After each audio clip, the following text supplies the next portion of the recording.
तो नमस्कार दोस्तों, जैसा कि हमने परसेंटेज के लगभग पार्ट 8 तक मैंने कंप्लीट 9 तक कंप्लीट करवा दिया आप लोगों को, ठीक है। और लगभग 172 के आसपास मैंने पूरा क्वेश्चन करवा दिया है। तो अब जो है हम पार्ट 10 देखने वाले हैं और इसमें ना प्रीवियस ईयर के जितने भी मेंस में आए हुए क्वेश्चंस हैं उन सभी क्वेश्चन को मैं आज लेने वाला हूँ। लगभग ये 30 के आसपास होगा, जो आज मैं आप लोगों को 20 के आसपास करवा दूंगा और बाकी बचा हुआ जो नेक्स्ट वीडियो में कल खत्म हो जाएगा। यानी कि टोटल हमारा परसेंटेज होगा ऑलमोस्ट कंप्लीट हो गया है। तो शुरू करते हैं हम आज का लेसन और देखते हैं आज कैसे कैसे क्वेश्चन है आए हुए। हम बात करते हैं 173 172 तक आप लोगों को मैंने क्वेश्चन करवा दिया है। तो 173 की हम बात करते हैं।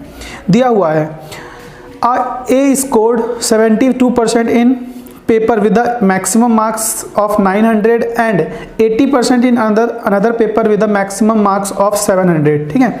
If the result is based on the combined percentage of two paper the combined percentages. तो कितना सिंपल था क्वेश्चन। इसमें हमें क्या करना है, मिक्सचर एंड एलिगेशन लगा देना। देखो क्या कहा गया है, एक पेपर है जिसमें उसको कितने परसेंट मार्क्स मिले हैं, 72% मार्क्स मिला है। और ये पेपर कितने नंबर का है, 700 मार्क्स का है। 700 का नहीं, 900 का ये, ठीक है, 900 मार्क्स का है। दूसरा पेपर है जिसमें इसको कितना मिला है, 80% मिला है। और ये कितने परसेंट मार्क्स का है, ये जो है कितने मार्क्स का है, ये 700 मार्क्स का है। तो बोला क्या गया है इसमें कि ऑल ओवर इसका परसेंटेज, कंबाइंड परसेंटेज क्या होगा। तो कंबाइंड परसेंटेज के लिए हम देखते हैं, इन दोनों का रेशियो निकाल लो कितना आएगा, 9:7।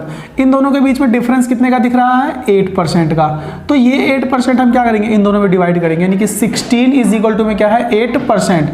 तो 1 इज इक्वल टू में क्या आएगा, 0.5। तो यहाँ पे हम 9 की वैल्यू की बात करते हो कितना आएगा, 4.5% आएगा। और ये 7 की बात करते हैं तो कितना आएगा, 3.5%। बड़े छोटे वाले में इस वाले वैल्यू को जोड़ना होता है और बड़े वाले में से घटाना होता है। तो क्या आ जाएगा, 75.5%। चाहे आप 80 में से क्या कर लो, 4.5% घटा लो तो भी आपका यही आएगा। 72 में से आप ये घटा लो तो भी आपका यही आएगा, ठीक है। तो ये हमारा आंसर था। और अगर इस तरीके से नहीं करना तो आप ऐसे कर लो। दूसरा तरीका, सेकंड तरीका क्या है, एवरेज निकाल लेना। देखो 900 नंबर का पेपर था, ठीक है। मैं 900 नंबर के पेपर की जगह 9 नंबर का ही पेपर मानता हूँ, जिसमें इसको मार्क्स कितना मिला है, 80 करेंगे, ठीक है। नहीं 72, 900 में 72%। और प्लस में ये कितना परसेंटेज वाला है, 7 नंबर का, मतलब 700 नंबर का पेपर था, रेशो ही बना लिया। इसमें कितना नंबर मिल रहा है इसको, 80%, ठीक है। और हमें मतलब टोटल कितना पार्ट बन जाएगा, 9 और 7 16, 16 से डिवाइड कर दो। अगर आप डिवाइड करते हो तो क्या आ जाएगा, ये इसको इससे गुना करके इसको इससे गुना करके सॉल्व करोगे तो ये आपका आ जाएगा 75.5% ही आने वाला है, ठीक है। तो ये दूसरा तरीका भी है। और ये ना एवरेज में आपको ये कंसेप्ट बताऊंगा। हालांकि मिक्सचर एंड एलिगेशन जो है वो कहीं ना कहीं एवरेज का ही देना है। तो मैं बताऊंगा ये एवरेज से कैसे इसको क्या फाइंड करते हैं, कैसे ये मिक्सचर एंड एलिगेशन बना है, ठीक है। हम बात करते हैं क्वेश्चन नंबर 174 की।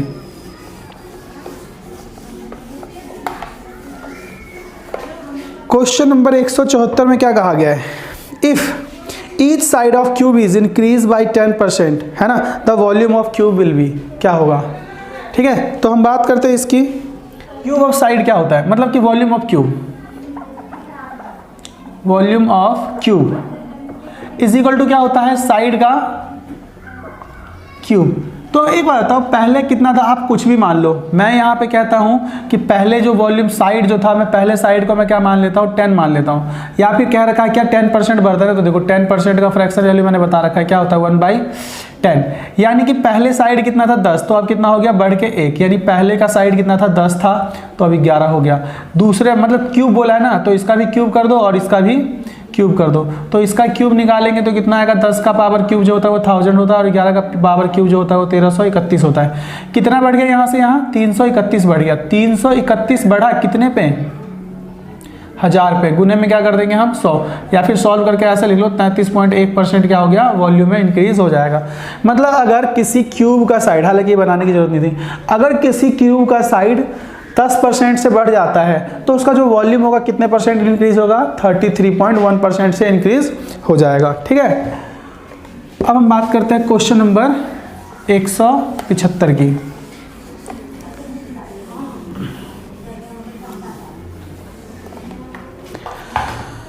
क्या कहा गया क्वेश्चन नंबर 175 में, the strength of school increases and decreases in every alternate year, है ना, by 10%, started with increasing 2000 and the strength of school in 2003 as क्या दिया, compare to the as compare to that in 2000 was. क्या कहा गया है, किसी school की जनसंख्या 2000 से बढ़ना शुरू होता है, ठीक है, और 2003 तक की बात की गई है। 2000 से लेकर 2001 में कितना, पहले ईयर क्या होता है, बढ़ता है, तो बढ़ेगा तो 10 से बढ़ के कितना हो जाएगा, 11 हो जाएगा। फिर 2002 में क्या होगा, कम होगा, 2002 की बात करते तो क्या हो जाएगा, कम हो जाएगा, यानी कि 10 से घट के 9। फिर 2003 की बात करते तो क्या होगा, 10 से बढ़ के 11 हो जाएगा। जब मैं इसको सॉल्व करूँगा ना, तो देखो रेशो में ही मैं ये बात बताऊँगा कि 10 पहले साल 11 हुआ, फिर 10 दूसरे साल 9 हुआ, और 10 तीसरे साल 11 हुआ। तो इसमें चेंज कितने का आएगा, तो जब मैं इसको मल्टीप्लाई करूंगा तो कितना आएगा, ये 1000 आएगा, और जब मैं इसको मल्टीप्लाई करूंगा तो कितना आने वाला है, 1089। 11 का स्क्वायर 121 और 9 से गुणा करेंगे तो यही आने वाला है, ठीक है। तो कितना बढ़ा, 89 बढ़ा, कितने पे, 1000 पे, ठीक है। गुने में क्या करते हैं हम, 100 निकालते हैं परसेंट से, तो 0 से 0 कट गया तो क्या होगा, 8.9% का इंक्रीज हो जाएगा। मैं प्लस लिख देता हूँ, ठीक है। तो क्वेश्चन नंबर बात करते हैं 175 में, तो इंक्रीजेज आ जाएगा कितना, 8.9% का, यानी कि question number option 2 is correct answer, ठीक है। क्वेश्चन नंबर हम बात करते हैं 176 की, 176। ये सारे के सारे मेंस में आए हुए क्वेश्चन है, जैसा कि आप देख पा रहे होंगे, ठीक है। इस पे 176 में क्या कहा गया है, the number that is to be added of 10% of 320 to have sum as 30% of 230। बोला क्या गया है कि हम मतलब कि 320 के 10% में कितना ऐड कर दूं कि वो जो वैल्यू है कितना बन जाए, 230 के 230 ही है ना, 230 के 30% के क्या आ जाए, बराबर आ जाए। अब ये क्वेश्चन मेंस में आया, वही कितना आ जाएगा, 10% 320 का 32 प्लस में x। इसको सॉल्व करेंगे तो 23 कितना होता है, 69, 69 प्लस उधर आके माइनस हो जाएगा, तो x का वैल्यू कितना आ जाएगा, 37। यानी हम इसमें कितना ऐड करें, 37 ऐड कर देंगे तो ये क्या बन जाएगा, इसके इक्वल हो जाएगा, ठीक है। तो क्वेश्चन नंबर 176 की बात कर दो, तो क्वेश्चन नंबर 176 जो है उसका आंसर क्या होने वाला है, फर्स्ट ऑप्शन करेक्ट है, ठीक है। हम बात करते हैं क्वेश्चन नंबर 177 की। क्या दिया हुआ है क्वेश्चन नंबर 177 में, देखो कहा गया है, अ सप्लायर ऑफ जूस, है ना, last is for 35 days। If its use in increase by 40%, the sum of days would be same amount juice last is, कितने दिनों तक चलेगा। क्या कहा गया है, एक मतलब सप्लाई पूर्तिकर्ता के पास जो है कितने दिन के पूर्ति के लिए जूस है, 35 दिनों के लिए पूर्ति के लिए जूस है। लेकिन क्या कहा गया, उसका कंजम्पशन जो है ना, वो जो है पूर्ति सप्लाई में क्या करता है, 40% इंक्रीज कर देता है। तो अब वो कितने दिन तक लास्ट पूर्ति कर पाएगा, तो मैं बात करता हूँ, बहुत सिंपल सा है। 40% का फ्रैक्शन वैल्यू क्या होता है, 2/5। पहले 5 की पूर्ति करता था जूस की, अब वो कितने की पूर्ति करेगा, 7 की। 5 की पूर्ति करता था, कितने दिनों तक चलता था, 35 दिनों तक चलता था। तो 5 से मतलब 5 को 35 दिनों तक चला देंगे तो कितना यूनिट बन जाएगा, 5 25 का 5, 5 थी 15 और 2 17, 175 क्वांटिटी होगा। अब 175 क्वांटिटी कितने दिनों तक चलने वाला है, 7 दिनों तक। हालांकि इसको करने का एक और भी तरीका मैंने करवा रखा है, वही बताता हूँ अभी मैं। 175 को 7 से भाग दे दो, क्या आ जाएगा, 7 दूनी 14, 7 पंचे 35, यानी 25 डेज। देखो पहले क्या था, 5 यूनिट का पूर्ति करता था, 7 दिन चल जाता था। अब क्या होगा, 7 यूनिट का पूर्ति करेगा और कितने दिन चलेगा, 5 ही दिन। अब यही 7 यूनिट का वैल्यू कितना दिया हुआ, 35 दिया हुआ, तो 7 पंचे 35, 5 यूनिट का वैल्यू कितना होगा, 5 25। वेरी सिंपल है कि नहीं। तो ये सब मैंने तरीका बता रखा है, और ये सारे के सारे क्या है, मेंस में आए हुए क्वेश्चन। अगर आप खुद से इस क्वेश्चन को करते हो, अगर आपने कहीं पढ़ा नहीं है इन चीज़ों के बारे में, तो थोड़ा सा प्रॉब्लम हो जाएगा, ठीक है इसमें। तो अच्छे से इसको समझने की कोशिश करना। क्वेश्चन नंबर 178 की बात करते हैं, 178 की। कहा गया है 178, 60% of A is equal to में 30% ऑफ बी, है ना, b 40% of c, b is equal to 40% of c, c is equal to x% of then the value of x क्या होगा। तो क्या कहा गया है 178 में, वह बहुत ही सिंपल क्वेश्चन। कहा गया है ए का 60% बराबर है क्या, 30% ऑफ बी, ठीक है। फिर क्या कहा गया है, बी का 40% बराबर है x% ऑफ ए। देन पूछा गया हमसे ए का वैल्यू क्या होगा, यही है ना, बी 40% सी के बराबर दिया, सॉरी, इज इक्वल टू में सी है।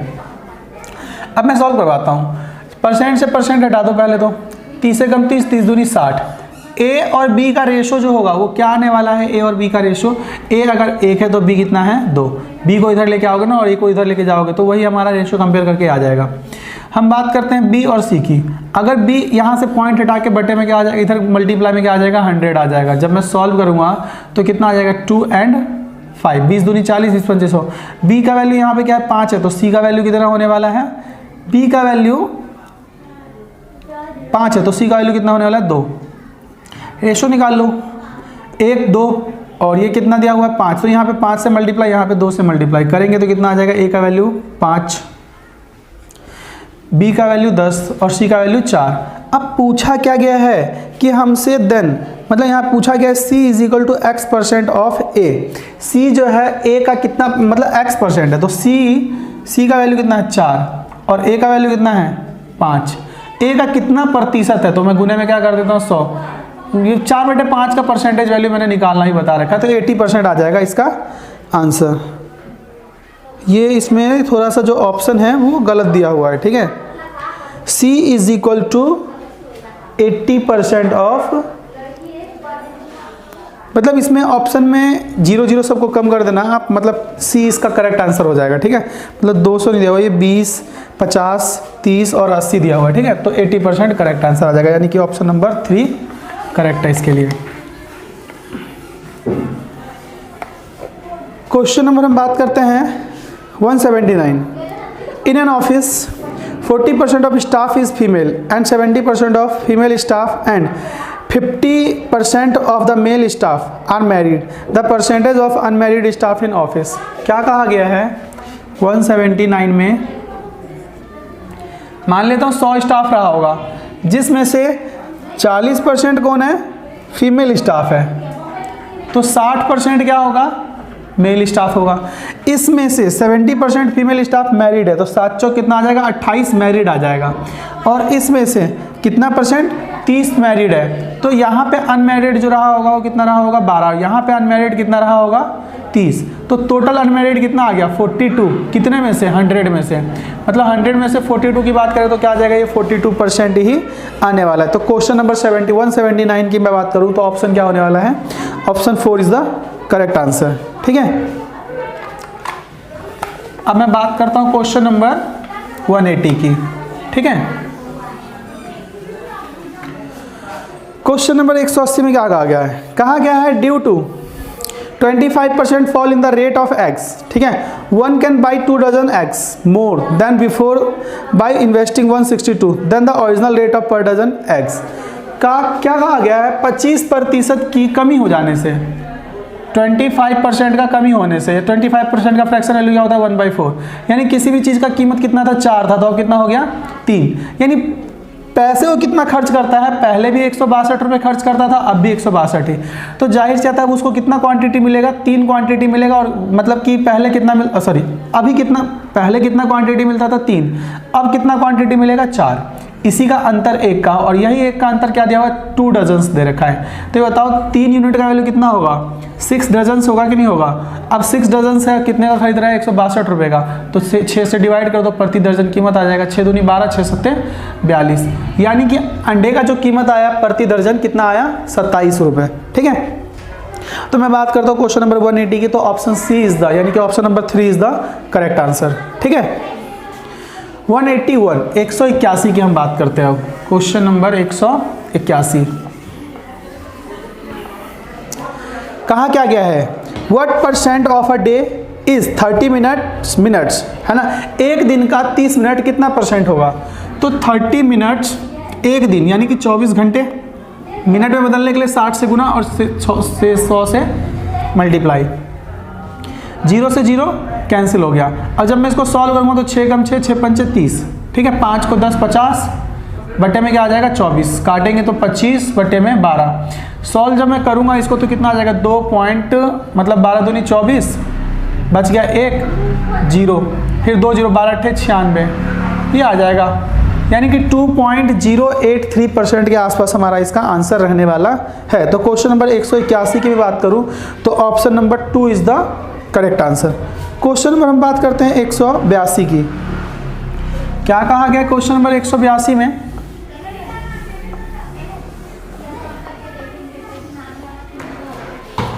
क्वेश्चन नंबर 182 में कहा गया है a number is increase by 20%, है ना, to get back to original sum, ठीक है, original number, the increase number is to be reduce to. मतलब कोई नंबर है उसको पहले क्या कहा गया है 20% बढ़ा दिया गया है, अब वापस वही नंबर लाने के लिए उसमें कितने की कमी की जानी चाहिए। तो बहुत ही सिंपल क्वेश्चन है। 20% का फ्रैक्शन वैल्यू 1/5, मतलब ओरिजिनल नंबर 5 रहा होगा तो 5 से बढ़ के क्या हो गया 6, वापस 6 से कितने पे आना है 5 पे आना है, कितने से 6 से, मतलब 6 से वापस 5 पे आना है, तो कितना कमी 1/6%, और 1/6% के फ्रैक्शन वैल्यू 2 सही 16, मतलब 16 सही 2 बटे में 3%। तो कहा गया है क्वेश्चन नंबर 183 में a village lost 12% of its gods in a flood and 5% of reminder died from disease. If the number left now 8316, what was the original number of the before flood. मतलब कि कहा क्या गया है बाढ़ आने से पहले, मतलब बाढ़ आने के कारण 12% गॉड जो है वो क्या हो गया बह गए फ्लड्स में, ठीक है, और 25% जो बचे हुए का 5% जो दिया हुआ है, बचे हुए का 5% डिजीज बीमारी होने के कारण क्या हो गया वो मर गए। अब कहा गया है जो टोटल नंबर लेफ्ट होता है, मैं मान लेता हूँ कितने गॉड्स रहा होगा, कितना जानवर रहा होगा 100, जिसमें से क्या हुआ 12% जो है वो फ्लड में बह जाते हैं, तो 12 फ्लड में बह गए, बच कितना गया 88। अब 88 में 5% इसका हम निकाल लेंगे तो कितना आएगा 88 का 5% 4.4। अब रिमाइंडर जो बचता है इसमें से घटा लो तो क्या बचेगा हमारे पास 83.6, और इसी का वैल्यू दिया हुआ है कितना हमारे पास 8360, 8360। देन हमसे पूछा क्या गया है कि बाढ़ आने से पहले कितने मवेशी थे या कितने जानवर थे, तो 100 था तो 100 का वैल्यू निकालना है, पॉइंट हटा लो, यहाँ पे एक जीरो लगा दो, इसे कट रहा है 100 टाइम, तो 1 यूनिट का वैल्यू 100 आ गया, तो 100 यूनिट का वैल्यू कितना आएगा 10,000, ठीक है। यानी बाढ़ आने से पहले जो मवेशियों का नंबर था वो कितना था 10,000। अब हम बात करते हैं क्वेश्चन नंबर 84 की, 184। तो दिया हुआ है a boy found the answer of the question, subtracted the sum of 1/4 and 1/5 from unit expression. एक में से हमें क्या घटाना है, एक में से सम घटाना है, किसका 1/4 प्लस में 1/5 का, ठीक है। और इसको हम जब सॉल्व करेंगे तो उस लड़के ने क्या पाया, उसको मिला कितना 0.45 मिलता है, ठीक है। अब वो कहता है उसने कुछ गलती कर दी, जाहिर से दिख रहा है हमें उसने कुछ गलती कर दी। अब वो गलती कर दे तो पूछा जो एरर परसेंटेज है वो एरर परसेंटेज कितना है, यानी कि जो गलती किया है उसने कितने प्रतिशत का। जब मैं इसको सॉल्व करूँगा तो 1 माइनस में कितना आ जाएगा 5 और ये 4, कितना आ जाएगा 9/20। जब मैं सब्ट्रैक्ट करूँगा तो कितना आना चाहिए, ओरिजिनल नंबर 11 बटे में कितना होना चाहिए 20, लेकिन आया कितना है उसका 11 बटे में 20 को कर दूँ मैं 5.5, सॉरी 0.5 सही था क्या, 0.55 सही है ना, हाँ ये आना चाहिए था, लेकिन आया क्या ये, तो कितना गलती कर दिया उसने 0.1 मिस्टेक कर दिया, कितने पे, ओरिजिनल नंबर कितना था 0.55 पे, इनटू में क्या करना होता है हमें 100 करना होता है, पॉइंट हटा लो, यहाँ से भी क्या करना है हमें पॉइंट हटा लेना है, तो 2 जीरो इसके लिए 1 जीरो लगा देता हूँ मैं यहाँ पे, ठीक है, यहाँ पे लगता ही है। जब मैं सॉल्व करूँगा तो कितना आ जाएगा, 5 से इसको सॉल्व कर लो तो 11 और 5 से सॉल्व करेंगे तो कितना आ जाएगा 200, तो 200 बटे में 11% का इसने क्या कर दिया मिस्टेक कर दिया, ठीक है, यानी कि 200/11% का मिस्टेक, यानी कि क्वेश्चन नंबर में बात करूँ 184 की, तो 184 के लिए क्या होगा option 4 is the correct answer. Question number में बात करने वाले हैं 185 की।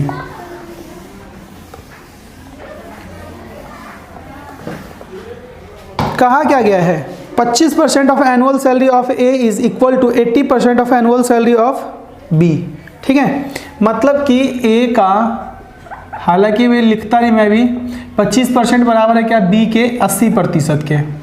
ठीक है, आगे क्या करते हैं, monthly salary of B is 40% of monthly salary of C. मतलब बी की जो मंथली सैलरी है सी के 40% के बराबर है, यानी कि बी इज इक्वल टू में सी का 40%। तो सी का 40% पॉइंट हटा लो यहाँ से, इधर लगा दो मल्टीप्लाई में 100, तो मंथली सैलरी। अब हम बात करते हैं सी और बी का रेशो निकाल लो, तो कितना आ जाएगा, सी मतलब बी रेशो सी की अगर मैं बात करूं तो पॉइंट से पॉइंट कट जाएगा, 2 दूनी 4, 2 पंचे 10, बी का वैल्यू 2, तो सी का वैल्यू कितना आ जाएगा 5। और इसी 5 का वैल्यू देखो, सी का जो एनुअल सैलरी दिया हुआ कितना, 6 लाख दिया हुआ है, कितना दिया हुआ है 6 लाख। तो बता दो मुझे एक मंथली सैलरी कितना आएगा, 12 पंचे 60, 50,000 आ जाएगा। सी का मंथली सैलरी 50,000, तो बी का मंथली सैलरी कितना आएगा 20,000। ठीक है, अब बी के और ए के पूछा है, ए का मंथली सैलरी, तो यहाँ पे इस बी का एनुअल सैलरी दिया, पॉइंट हटा लेता हूँ यहाँ से भी पॉइंट हटा लेता हूँ, 5 में 25, 16 पंचे 80। तो ए रेशो बी की बात करते तो ए रेशो बी कितना आ जाएगा 16:5। अब मैं बात करता हूँ इसका एनुअल सैलरी कितना होगा, एक महीने का सैलरी कितना दिया हुआ है 20,000, तो एनुअल सैलरी कितना आएगा 2,40,000। ठीक है, तो 5 यूनिट का वैल्यू कितना दिया हुआ है 2,40,000, 5 से भाग देंगे और मुझे चाहिए क्या 16 यूनिट, 5 से डिवाइड करूंगा मैं और मुझे क्या निकालना है 16 यूनिट, यही 5 यूनिट का वैल्यू यही दिया हुआ ना, 12 दूनी 24 करेंगे तो जब मैं इसको सॉल्व करूंगा तो कितना मिलने वाला, और मुझे निकालना क्या है, ये 16 यूनिट इसका वैल्यू आएगा, मुझे चाहिए क्या 12 यूनिट का वैल्यू, मतलब मंथली सैलरी से डिवाइड कर दो, 4 तिये 12, 4 चौक 16, 5 से सॉल्व कर लेते हैं, 5 चौक 20, 5 अट्ठे 40। ठीक है, अब 3 से 16,000, 16,000 को 4 से गुना करेंगे, 16 चौका 64,000। हालांकि काफ़ी लेंथी चला गया ये, अगर आप इसको सॉल्व करोगे तो बहुत ही जल्दी सॉल्व हो जाएगा। ए बी सी का रेशो निकालो और ए बी सी का रेशो निकाल के सी का 5 यूनिट का वैल्यू दिया हुआ है, ए के यूनिट का वैल्यू आप आसानी से निकाल सकते हो। ठीक है, तो यही हमारा क्या है, इसका आंसर है। तो क्वेश्चन नंबर मैं बात करता हूँ, क्वेश्चन नंबर कौन सा था ये 185, तो क्वेश्चन नंबर 185 के लिए option 3 is the correct answer. हम बात करेंगे अब 186, क्वेश्चन नंबर 186।